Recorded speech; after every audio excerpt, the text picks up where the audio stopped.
जय Jagannath. Abhip Das unique world को स्वागत। आपण माने लेटर टी देखि पारुछंती। Directorate of teacher education SCERT Odisha Bhubaneswar रु आसीछि। लेटर नंबर अछि हमर 4518 एवं डेट अछि हमर 28/7/2025। लेटर रो विषय वस्तु रहिछि कोन sharing of content of second monthly cluster level meeting. आमर second monthly cluster level meeting होगा जाऊँगी तार कंटेंट शेयरिंग रही लेटर टी देखो पूरा डेट रिलीज हो जाइए। आमर second monthly cluster level meeting will be conducted on 2 अगस्त 2025। 2 अगस्त 2025 रे आमर सेकेंड एमसीएम होगा जाऊँगी। तेणु एथि निमंते आमर वर्चुअल मीट रही 28/7/2025 रे एवं सीआरसीसी मानक पई फिजिकल मोड रे डाइट रे हेबो क्लस्टर लेवल मीटिंग। मासिक क्लस्टर स्तरीय बैठक अगस्त 2025 जहाँकि 2 अगस्त रे हबो। देखो कार्यसूची रे प्रथमे से स्वागत कार्यसूची सूचना प्रदान रहिबो 10टा ରୁ 10ଟା 15। पूर्व बैठक विषय रे आलोचना हेबो 10टा 15 ରୁ 10टा 30। एठी रही आमर 3 नंबर अगस्त मासर शैक्षिक कैलेंडर जहाँकि शिशु बाटिका प्रथम द्वितीय और तृतीय श्रेणी पर 10टा 30 ରୁ 10टा 50। तापर चतुर्थ पीरियड रे आमर श्रेणी परिचालना जहाँकि बहु श्रेणी रही भाषा संख्या ज्ञान पर नमूना पाठ टीका और शिक्षकों गतिविधि योजना। तापर शिक्षकों द्वारा पाठ टीका प्रस्तुत एवं उपस्थापना प्रस्तुति एवं उपस्थापना। तापर मध्याह्न भोजन विरति घंटे रू 2टा। 5 नंबर रहिबो विद्यालय परिदर्शन और आलोचना बेस्ट प्रैक्टिस 2टा ରୁ 2टा 30। 6 नंबर अच्छे चतुर्थ पंचम श्रेणी आधारित गणित शिक्षण कार्य। 7 नंबर रही देखो सामग्रिक प्रगति पत्र जहाँकि 3टा ରୁ 3टा 45 आलोचना हेबो। 8 नंबर रहा संक्षेपण 3टा 45 ରୁ 4टा। प्रथमे देखु पूर्व बैठकर विषय वस्तुर पुनरालोचना हेबो जहाँकि जुलाई मासरे आमर कौन सब आलोचना होता तापर आलोचना करा सही विषय यही विषय गुड़िक माने जुलाई मासरे जहाँ आलोचना होता ताहाकू आपण माने निज विद्यालय अन्य शिक्षक शिक्षयित्री सहित आलोचना कले कि करथिले कि। तापरे एठी देखंतु आलोचित विषय गुड़िक मध्यरु केउ गुड़िक आपण कार्यकारी करछंती और जदि कार्यकारी करछंती किपरि करछंती। जुलाई मासरे जहाँ आलोचना हैला सेथे मध्यरु आपणक विद्यालय रे आपण कोन कार्यकारी करछंती। तापर पॉइंट रहिला अगस्त मासर शैक्षिक कैलेंडर जहाँ कि शिशु बाटिका रु तृतीय श्रेणी पर्यंत रही। देखो ये शिशु बाटिका श्रेणीर विकास दिग कौन अच्छी से आधारित शिक्षण फलाफल कौन अच्छी। सेहीपरि प्रथम श्रेणीर भाषा गणित शिक्षण फलाफल आमर कौन अच्छी। द्वितीय श्रेणीर भाषा गणित शिक्षण फलाफल कौन अच्छी। सेहीपरि तृतीय श्रेणीर भाषा गणित शिक्षण फलाफल कौन अच्छी। एटा रही अगस्त मासर शैक्षिक कैलेंडर जहाँकि आपण माने 9 मंथ प्लानर रु पाइबे। देखो भाषागत विकास शिशु बाटिका कौन रहिबो, प्रथम श्रेणी पर कौन रहिबो, द्वितीय श्रेणी पर कौन रहिबो। सेहीपरि एठी रहिला गणित बा बौद्धिक विकास पर शिक्षण फलाफल शिक्षण कार्य शिक्षण सामग्री। एठी रहिला शिशु बाटिका ये रहिला प्रथम ये द्वितीय श्रेणी पर रहिला। सेहीपरि एठी देखंतु सामाजिक आवेगिक और नैतिक विकास शिक्षण फलाफल शिक्षण कार्य शिक्षण सामग्री जहाँकि ये अच्छी शिशु बाटिका ये अच्छे आमर प्रथम श्रेणी एवं ये अच्छे आमर द्वितीय श्रेणी एठी देखंतु येलो सब दे दीची से येलो आधारित कार्यक्रम गुड़िक आपण मानकु करिवार अछि। शिशु बाटिकार भाषागत विकास आपण माने कौन सब कार्यक्रम नेबे बा तार फलाफल कौन अच्छी देछि।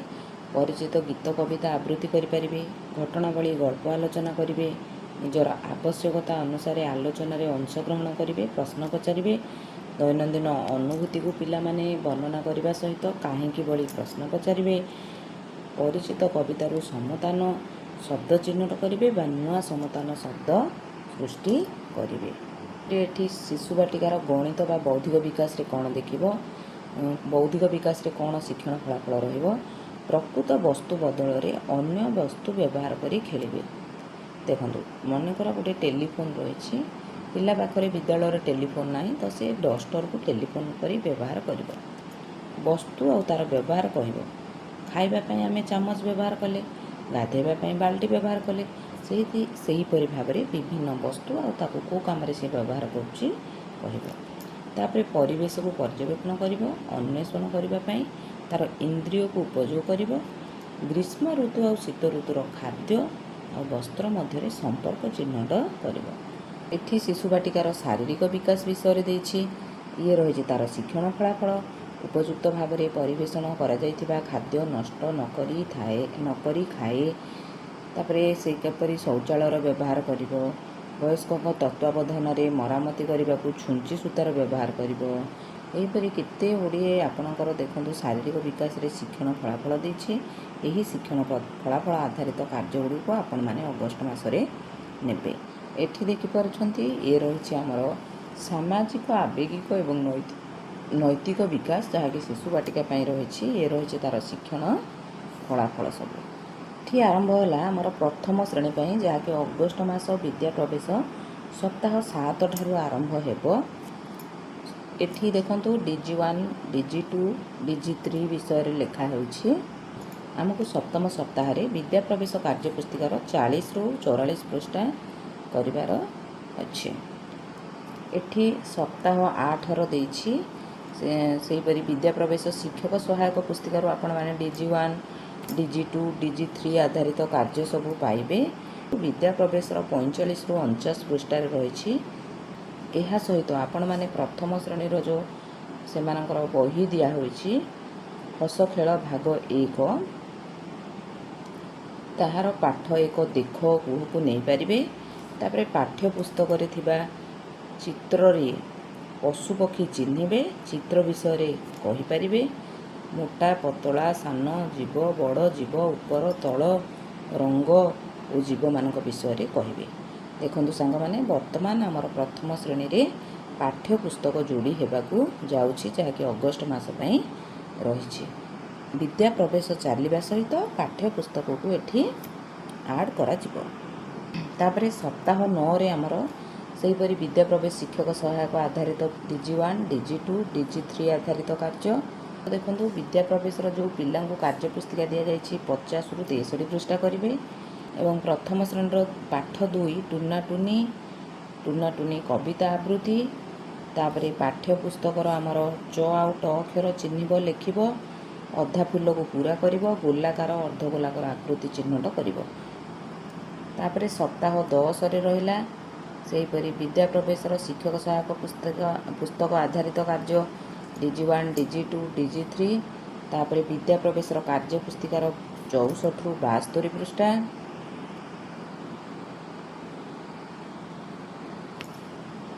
ତାପରେ ପ୍ରଥମ ଶ୍ରେଣୀ ପାଇଁ ପାଠ 3 ପଳେଇ ଆସିଲା, ଛେଳି ଡରେ ପାଣିକି। ତାପରେ ପାଠ୍ୟ ପୁସ୍ତକରେ ଯେଉଁ ସବୁ ବିଷୟ ରହିଛି, ଛବି ଦେଖି ଗପ କହିବା, ସରଳ ପ୍ରଶ୍ନର ଉତ୍ତର ଦେବା, ମ ଆଉ ର ଅକ୍ଷର ଶିଖିବେ ଏହି ସପ୍ତାହରେ। ତାପରେ 1ରୁ 9 ପର୍ଯ୍ୟନ୍ତ ଗଣନ ଶିଖିବେ।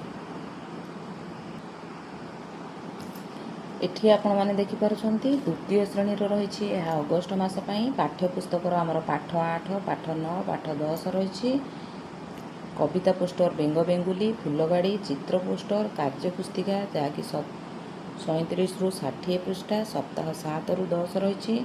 ତାପରେ ଗଳ୍ପ କାର୍ଡ଼ ଦେଖୁଛନ୍ତି, ଦେଖନ୍ତୁ କବିତା ପୋଷ୍ଟର ବେଙ୍ଗ ବେଙ୍ଗୁଲି, ଫୁଲଗାଡ଼ି। ଗଣିତ ପାଠ୍ୟ ପୁସ୍ତକ, ଯାହାକି ଗଣିତ ଖେଳ ରହିଛି କ'ଣ, କାହା ସ୍ଥାନ କେଉଁଠି ଜାଣିବା, ପାଠ 6, କାର୍ଯ୍ୟ ପୁସ୍ତିକାର ସପ୍ତାହ 10। GK କିଟ୍ ବ୍ୟବହାର କରି ଆପଣମାନେ କାହା ସ୍ଥାନ କେଉଁଠି ଜାଣିବେ। ତାପରେ ପାଠ 7ରେ ଅଛି ମିଶ୍ରଣ କରିବା, କାର୍ଯ୍ୟ ପୁସ୍ତିକା 11, 12। ତୃତୀୟ ଶ୍ରେଣୀ ପାଇଁ ଭାଷା କ'ଣ ରହିଛି, ପୁଣି ସେମାନେ ହସିଲେ, ତୁଳସୀ 2 ପତ୍ରରୁ ବାସେ, ପାଠ୍ୟ ପୁସ୍ତକର କାର୍ଯ୍ୟ ପୁସ୍ତିକା ପାଠ 37ରୁ 60, ଯାହାକି ସପ୍ତାହ 7ରୁ 10। ତାପରେ କାର୍ଯ୍ୟ ପୁସ୍ତିକାର ଦିବସ 1, 3, 5ରେ ଦିଆଯାଇଥିବା ଯେଉଁ ଫ୍ଲୁଏନ୍ସି ଟେଷ୍ଟ, ଗଳ୍ପ କାର୍ଡ଼ ପାଠ୍ୟପୁସ୍ତକର କ'ଣ ବ୍ୟବହାର ଅଛି। ଗଣିତର ରହିଲା ପାଠ 7 ସ୍ଥାନ ଜାଣିବା। କାର୍ଯ୍ୟପଦ ଅଛି ସପ୍ତାହ 10। ତାପରେ ପାଠ୍ୟପୁସ୍ତକର ପାଠ 8 କିଏ ବେଶୀ କିଏ କମ୍। କାର୍ଯ୍ୟପୁସ୍ତିକା ସପ୍ତାହ 11। ତାପରେ ପାଠ 9 ଆସ ମିଶାଣ ଶିଖିବା। କାର୍ଯ୍ୟପୁସ୍ତିକା 12ରୁ 14। ରହିଲା ମୌଳିକ ସାକ୍ଷରତା ସଂଖ୍ୟା ଜ୍ଞାନ ସମ୍ପର୍କିତ ନମୁନା ପାଠ ଟିକା ଶିକ୍ଷକଙ୍କ ଗତିବିଧି ଯୋଜନା। ମୌଳିକ ସାକ୍ଷରତା ଉପରେ ଶିଶୁ ବାଟିକା ପ୍ରଥମ ଦ୍ୱିତୀୟ ଏ 3ଟି ଶ୍ରେଣୀ ଏବଂ ତା'ର ଲିଙ୍କ ରହିଛି କେମିତି କ୍ଲାସ୍ ନିଆଯିବ, ଶିକ୍ଷକଙ୍କ ଗତିବିଧି କିପରି ରହିବ। ସେହିପରି ସଂଖ୍ୟା ଜ୍ଞାନ ଯାହାକି ବହୁ ଶ୍ରେଣୀ ପାଇଁ ରହିଛି, ଏହା ଶିଶୁ ବାଟିକାରୁ ତୃତୀୟ ଶ୍ରେଣୀ ପର୍ଯ୍ୟନ୍ତ ରହିଛି, ତାହାର ଲିଙ୍କ ଏଠି ଦିଆଯାଇଛି। ଏଠି ରହିଛି ଯେଉଁ ଶିକ୍ଷକମାନଙ୍କ ଦ୍ୱାରା ବହୁ ଶ୍ରେଣୀ ପାଇଁ ପାଠ ଟିକା ପ୍ରସ୍ତୁତି। ତାପରେ ଶିକ୍ଷକଙ୍କ ଗତିବିଧି ଯୋଜନା କ'ଣ ରହିବ, ସେ କିପରି ପ୍ରସ୍ତୁତି ହେବେ ଏବଂ ଆମର ଭାଷା ଓ ଗଣିତର କ୍ଲାସ୍କୁ କିପରି ଉପସ୍ଥାପନ କରିବେ। ଏଠି ରହିଲା ବିଦ୍ୟାଳୟ ପରିଦର୍ଶନ ଓ ଆଲୋଚନା। ଏଥି ନିମନ୍ତେ ଚେକଲିଷ୍ଟ କରାଯିବ। ସେହି ଚେକଲିଷ୍ଟ ଆଧାରରେ ଟିଚରମାନେ ଯାଇକି ତାଙ୍କର ଭୌତିକ ଯେଉଁ ବିଦ୍ୟାଳୟରେ ଆମର MCM ଆୟୋଜିତ ହୋଇଥିବ ତା'ର ଭୌତିକ ପରିବେଶକୁ ଏବଂ ଶୈକ୍ଷିକ ବାତାବରଣ ବା ଶୈକ୍ଷିକ ପରିବେଶକୁ ପର୍ଯ୍ୟବେକ୍ଷଣ କରିବେ। ଚତୁର୍ଥ ପଞ୍ଚମ ଶ୍ରେଣୀ ପାଇଁ ରହିଲା ସଂଖ୍ୟା ପରିଚୟର ଧାରଣା। ଏଠି ଆବାକସ୍ର ବ୍ୟବହାର ଦ୍ୱାରା ଆଉ ଏଠି ରହିଲା ଆମର 10 ଆଧାର ବିଶିଷ୍ଟ ବ୍ଲକ, ସ୍ଥାନୀୟ ମାନ ମେଟ୍, ଏହାକୁ ନେଇକି 4-5 ଅଙ୍କ ବିଶିଷ୍ଟ ସଂଖ୍ୟା ପରିଚୟ କିପରି ହେବ ତାହା ଉପରେ ଡେମୋ କ୍ଲାସ୍ ରହିଛି, ଯାହାକି CRCCଙ୍କ ଦ୍ୱାରା ପ୍ରଦର୍ଶିତ ହେବ। 4 ଅଙ୍କ ବିଶିଷ୍ଟ ସଂଖ୍ୟା ଗଠନ ଓ ପରିଚୟର ଇଏ ହେଉଛି କଂକ୍ରିଟ ଷ୍ଟେଜ୍ ମାଧ୍ୟମରେ ପିଲାଙ୍କୁ ବୁଝାଇବେ। ଏଠି ଆବାକସ୍ ସାହାଯ୍ୟରେ କିପରି 4 ଅଙ୍କ ବିଶିଷ୍ଟ ସଂଖ୍ୟା ଗଠନ ଓ ପରିଚୟ ବୁଝାଯିବ ତା ଉପରେ CRCC ଡେମୋ କ୍ଲାସ୍ ଦେବେ। ଏଠି ଚିତ୍ରିତ ଉପସ୍ଥାପନ ମାଧ୍ୟମରେ ସେହି 4 ଅଙ୍କ ବିଶିଷ୍ଟ ସଂଖ୍ୟାର ଗଠନ ଆଉ ତା'ର ପରିଚୟ ଉପରେ ଡେମୋ କ୍ଲାସ୍ ଯେଉଁ ଦିଆଯିବ ତା'ର ଚିତ୍ରିତ ଉପସ୍ଥାପନ ରହିଛି ଏହା।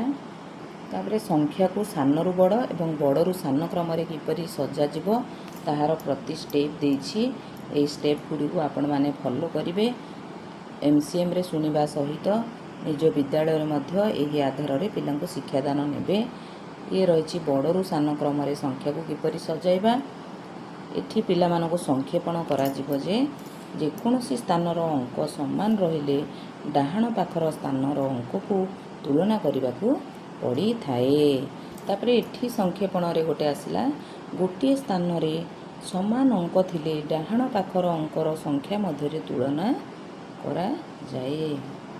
5 ଅଙ୍କ ବିଶିଷ୍ଟ ସଂଖ୍ୟା ପରିଚୟର ତୁଳନା ପାଇଁ ଏଠି କଂକ୍ରିଟ ଷ୍ଟେଜ୍ରେ ଆମର କ'ଣ କରାଯାଇଛି, ଆବାକସ୍ର ସାହାଯ୍ୟ ନିଆଯାଇଛି। ଇଏ ରହିଲା ତାହାର ଚିତ୍ରିତ ଉପସ୍ଥାପନର ସ୍ତର ବା ଷ୍ଟେଜ୍। ଏଠି ରହିଲା ଆମର ଅମୂର୍ତ୍ତ ପର୍ଯ୍ୟାୟ ବା ଅବଷ୍ଟ୍ରାକ୍ଟ ଷ୍ଟେଜ୍। 4-5 ଅଙ୍କ ବିଶିଷ୍ଟ ସଂଖ୍ୟାର ପରିଚୟ ନିମନ୍ତେ ଶିକ୍ଷକଙ୍କ ପାଇଁ କିଛି ପ୍ରସଙ୍ଗ ରହିଲା ଏବଂ ଏଠି ରହିଲା ତା'ର ଲିଙ୍କ। ସେହିପରି ଏଠି ରହିଲା ଛାତ୍ରଛାତ୍ରୀଙ୍କ ନିମନ୍ତେ କିଛି ପ୍ରସଙ୍ଗ, ଏଠି ତା'ର ଲିଙ୍କ। ଏଠି ଦେଖନ୍ତୁ ମୌଳିକ ସ୍ତର ପାଇଁ, ପ୍ରସ୍ତୁତି ସ୍ତର ପାଇଁ, ମଧ୍ୟମ ସ୍ତର ପାଇଁ ଏଠି ଏ ଯେଉଁ ସାମଗ୍ରିକ ପ୍ରଗତିପତ୍ରର ବ୍ୟବହାର ପାଇଁ ଶିକ୍ଷକ ଶିକ୍ଷୟିତ୍ରୀଙ୍କ ପାଇଁ ସହାୟକ। ଏଇଟି ହେଉଛି ଭେରି ଇମ୍ପୋର୍ଟାଣ୍ଟ ଜିନିଷ, ଯାହାକି ଜାତୀୟ ଶିକ୍ଷାନୀତି 2020ରେ ମାନ ନିର୍ଦ୍ଧାରଣ। କାହିଁକି ଏହି ଆଧାରରେ ହିଁ ଆମମାନଙ୍କୁ ମାନ ନିର୍ଦ୍ଧାରଣ କରିବାର ଅଛି। ଗଠନମୂଳକ ଏବଂ ଦକ୍ଷତା ଭିତ୍ତିକ ମାନ ନିର୍ଦ୍ଧାରଣ ଉପରେ। ଗଠନମୂଳକ ମାନେ ସାଙ୍ଗମାନେ FA ଫର୍ମେଟିଭ୍ ଆସେସମେଣ୍ଟ, ଯାହାକି ଆମର 2ଟି ହେଉଛି ଫର୍ମେଟିଭ୍ ଆସେସମେଣ୍ଟ, FA1 FA2। ଶିକ୍ଷାର୍ଥୀର ବିଶ୍ଳେଷଣ କରିବା ଦକ୍ଷତା, ଚିନ୍ତନ ଦକ୍ଷତା, ବିଷୟବସ୍ତୁ ସମ୍ପର୍କିତ ସ୍ପଷ୍ଟତା ଏ ଉପରେ ଗୁରୁତ୍ୱ ଦିଆଯିବ। ବିଦ୍ୟାଳୟର ମାନ ନିର୍ଦ୍ଧାରଣ ଉପରେ ଗୁରୁତ୍ୱ ଦିଆଯିବ। ସାମଗ୍ରିକ ଓ 360 ଡିଗ୍ରୀ ବହୁମୁଖୀ ମାନ ନିର୍ଦ୍ଧାରଣ ରହିବ। ସ୍ୱମାନ ନିର୍ଦ୍ଧାରଣ ରହିବ, ସହପାଠୀଙ୍କ ଦ୍ୱାରା ମାନ ନିର୍ଦ୍ଧାରଣ, ପିତାମାତାଙ୍କ ଦ୍ୱାରା ମାନ ନିର୍ଦ୍ଧାରଣ। ତାପରେ ପ୍ରକଳ୍ପ ଭିତ୍ତିକ ଅନୁସନ୍ଧିତ୍ସୁମୂଳକ କୃତି, ଦଳଗତ କାର୍ଯ୍ୟ ଏସବୁକୁ ନେଇକି ମାନ ନିର୍ଦ୍ଧାରଣ ଉପରେ ଗୁରୁତ୍ୱ ଦିଆଯାଇଛି। ଏଠି ରହିଛି ସାମଗ୍ରିକ ପ୍ରଗତିପତ୍ରର ଆବଶ୍ୟକତା କ'ଣ ରହିଛି ତା ଉପରେ ଇଏ ରହିଛି ଆମର विषयवस्तुटी कौन पाई सामग्रिक प्रगतिपत्र आवश्यक एसबू विषयगुड़ी को आपण मैंने भल कर पढ़े एवं आपणकर सीआरसीसी विषय एमसीएम रे बुझेबे सही आधार आम मैंने जहाँ बुझिले ताकू नहीं आम कार्यकारी करवा आमर 3टी स्तर विषय शिक्षण स्तर विषय ये कहगला जहाँकि जातीय शिक्षा नीति 2020 आधारित अच्छी मौलिक स्तर प्रथम द्वितीय श्रेणी पाई प्रस्तुति स्तर तृतीय चतुर्थ पंचम श्रेणी पाई मध्यम स्तर रहा षष्ठ सप्तम एवं अष्टम श्रेणी पाई एठी जो आपण माने देखिले प्रगतिपत्र सामग्रिक प्रगतिपत्र ताहार शिक्षण स्तर आधारित दिग कौन एठी देखंतु सबु दिग गुड़िक देछि दिग को आपण माने जानछंती डोमाइन्स बोली कहा जाए सेही दिग विषय एठी दिया जाइछि तापरे ये रहिला मौलिक स्तर पाई एठी रहिला हमर प्रस्तुति स्तर पाई दिग कौन रहइबो एठी रहिला हमर मध्यम स्तर पाई केउ सबु दिग रहिबो एठी रहिला सामग्रिक प्रगतिपत्रर विभिन्न भाग कौन कौन भाग रही देखो भाग 1 साधारण तथ्य भाग 2 विभिन्न विभाग रे शिक्षार्थी मान निर्धारण दक्षतार मान निर्धारण भाग 3 रहिला शिक्षार्थी विशेष दक्षता प्रतिभा एवं विशेष सहायता आवश्यक करुवा दिग संबंधी सूचना भाग 4 रहिला शिक्षार्थीर स्व मान निर्धारण भाग 5 रे सहपाठी द्वारा शिक्षार्थीर मान निर्धारण भाग 6 रे पितामाता अभिभावकों द्वारा मान निर्धारण भाग 7 रे रहिला समाप्ति सूचक मान निर्धारण शिक्षार्थीर प्राप्तांक भाग 8 रे रहिला शिक्षार्थी संपर्क रे शिक्षक शिक्षयित्री सामग्रिक मंतव्य तेणु देखिपारुछंती ये 360 डिग्री एथिपाई यहाँ कहुई सामग्रिक प्रगति पत्र देखो यही दुईटी मान निर्धारण आमर प्रति विद्यालय हुए गठनमूलक मान निर्धारण FA1 FA2 सेहीपरि समाप्ति सूचक मान निर्धारण जहाँकि आपण मैंने जानते SA1 SA2 summative assessment formative assessment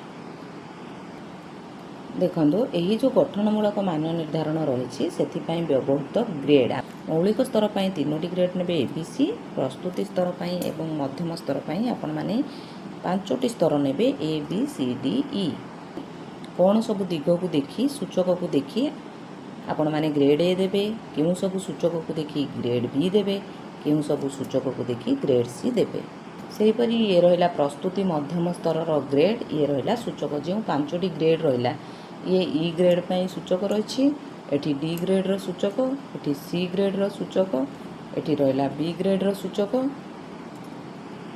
रहिला A ग्रेड रो सूचक मौलिक स्तर रे जो ग्रेड देबे आपण माने 3टी ग्रेड रहिला 60% रु 100% हेले A ग्रेड 40% रु 59 हेले B ग्रेड 40% रु कम हेले C ग्रेड एठी प्रस्तुति स्तर सब ग्रेड देछि को ग्रेड केते मार्क केते परसेंटेज रहिले दिया जिवो ABCDE सेही परि मध्यम स्तर रे मध्य सेम रही आमर 80% रु 100% रहिले A ग्रेड 65 रु 79% रहिले B ग्रेड 50 रु 64 रहिले C ग्रेड 35 रु 49 रहिले D ग्रेड 35 रु कम रहिले E ग्रेड जहाँकि प्रस्तुति स्तर सहित सेम रही रहिला मौलिक स्तर पाई मान निर्धारण कौन रहिबो दक्षता कौन रहिबो विभाग कौन रहिबो आमर स्वास्थ्यगत विकास रे किछि दक्षता देछि FA1 SA1 FA2 SA2 एवं तार मंतव्य एटी आपण माने लिखिबे सेहीपरि सामाजिक आवेगिक विकास उपर ये रही कला सौंदर्यबोध विकास उपर रही बौद्धिक विकास उपर रही भाषा एक माने फास्ट लैंग्वेज भाषा तापरे बौद्धिक विकास गणित उपर रही बौद्धिक विकास परिवेश विज्ञान उपर रही शिक्षणर 3टी जो स्तर रहिला शिक्षार्थीर स्व मान निर्धारण उपर रहिला ये देखंतु स्व मान निर्धारणर ये हैला सूचक जहाँकि गठनमूलक मान निर्धारण बाय FA1 गठनमूलक मान निर्धारण FA2 पई रही एठी रहिला सहपाठी द्वारा शिक्षार्थीर मान निर्धारण एठी सेही FA1 FA2 पई सहपाठी द्वारा केमिति मान निर्धारण करिबा ताहार सूचक एपटे सब देछि ये रहिला सहपाठी द्वारा देखो मोर सांग हाथ धोई खाद्य खाए एटा सहपाठी ठारू ये सब खबर आपण माने आदाय करेंगे और ताकू धरिकी आपण माने जो गठनमूलक ताकू धरी आपण माने ये गठनमूलक मान निर्धारण 1-2 कार्यक्रम को चिन्हित करेंगे। एठी रहीगला शिक्षण रे 3टी स्तर पाई पिता माता अभिभावकों द्वारा शिक्षार्थीर मान निर्धारण कोपरी प्रकार हेबो। एठी तार सूचक रहिला एठी पिता माता अभिभावकों विषय कही तेणु से रिलेटेड सूचक गुड़ी को एठी रखा होईछि। एठी सेही परि गठनमूलक मान निर्धारण 1 गठनमूलक मान निर्धारण 2 रही। एठी आसला समाप्ति सूचक मान निर्धारण जहाँकि SA1 SA2 सेठी कौन रहिबो ना समाप्ति सूचक आकलन 1 एटा रही। एठी रही 2 एठी भाषा गणित परिवेश चित्रांकन पर रही मौलिक स्तर पर। सेहीपरि प्रस्तुति स्तर में कौन कौन सब्जेक्ट्स अच्छे देखो ओडिया इंग्राजी गणित सामाजिक विज्ञान चित्रांकन। सेहीपरि मध्यम श्रेणी पर कौन रही ना ओडिया इंग्राजी गणित इतिहास भूगोल विज्ञान हिंदी संस्कृत चित्रांकन। यह आपण माने भल भाव में जानिछंती। रही सामग्रिक प्रगति पत्रर व्यवहार आपण माने किपरि करिवे ताहार केते गुड़िए पॉइंट्स एठी देइछि। सामग्रिक प्रगति पत्र को वर्ष को 4 थर पूरण करिवे। यह मन रखा पड़ो केतेबेले ना FA1 SA1 FA2 SA2। स्व सहपाठी अभिभावकों द्वारा मान निर्धारण 2 थर करिवे। तेणु एसबू जिनस गुड़ी को आमको मन रखिबार अच्छी आउ सेही आधार रे आमर सामग्रिक जो प्रगति पत्र रही सेही आधार रे आमर डिजाइन मध्य होईछि। शिक्षण कार्य आधारित मान निर्धारण प्रक्रिया जहाँकि विषय भित्तिक नमूना कार्य। ये विषय कौन रही मौलिक स्तर पर विभाग अच्छी स्वास्थ्यगत विकास दक्षता रही निजर अंग प्रत्यंग को परिष्कार रखा। ये देखो शिक्षण कार्य कौन करा जीवो तार सूचक गुड़िक मान निर्धारण कौन रही। जेहेतु ये मौलिक स्तर रही 3टी ग्रेड दिज्व कौन थिले A ग्रेड देबे कौन सूचक थिले B ग्रेड और कौन सूचक थिले C ग्रेड देबे ताहा एठी दिया जायछि। आपण गणित पाई मध्य तार दक्षता कौन प्रणाली कौन रही शिक्षण कार्य कौन कौन नियाजिवो मान निर्धारण सूचक कौन रही एसबू विषय देछि। ताकू ग्रेड किपरि भाबे देबे A B C यह प्रस्तुति स्तर पर रही। तापरे संक्षेपण करा जिवो ना एही बैठक रे माने जो सेकेंड MCM रे को विषय रे आलोचना करागला यह आपण मान किपरि भाबरे सहाय्य करिवो। तेणु ये आमर रही 60 पृष्ठार PDF टी रही जहाँ को कि सीमित समय भितर आलोचना करने यथेष्ट नुहे। तेणु MCM रे यह उपरे पुंखानुपुंख आलोचना हेबो। आशा करुछि वीडियोटी निश्चय भाव आपण मान पई हेल्पफुल हेबो। जदि हेल्पफुल होइछि बोली भाबुछंती दयाकरी वीडियो को लाइक करिवे शिक्षक बंधु मान को शेयर करिवे मतामत कमेंट माध्यम रे देबे और जो शिक्षक बंधु माने मोर चैनल रे नुआ अछंती मो चैनल को सब्सक्राइब करिवे। रहुछि धन्यवाद। जय जगन्नाथ।